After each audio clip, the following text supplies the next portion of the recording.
Samantala sa kulungan naman ng bagsak ng isang lalaki matapos makuhanan ng baril at ilegal na droga sa isinagawang bypass operation ng PNP sa Lapu-Lapu City. Nakibalita dyan si Patrolwoman Flora May Azare.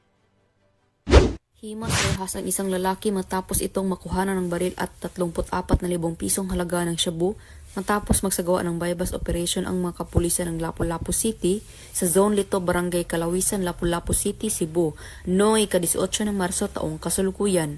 Kinilala ni Police Major Felix Cleopas III, Station Commander ng Police Station 3 Lapu-Lapu City Police Office, ang sospek na si Elias Demet, 40 anyos, residente ng Zone Lato, Barangay Kalawisan, Lapu-Lapu City, Cebu. Batay sa ulat ng pulisya, bandang alas 10:17 ng gabi, nang magsagawa ng bypass operation ang mga otoridad na naging dahilan ng pagkaaresto ng sospek.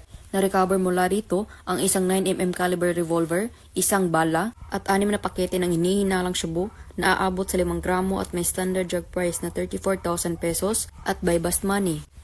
Mahaharap ang sospek sa kasong paglabag sa Section 5 at 11, Article 2 ng RA 9165 o Comprehensive Dangerous Drugs Act of 2002, RA 10591 o Illegal Possession of Firearms and Ammunition, gayon din sa COMELEC Resolution No. 11067 o gun ban.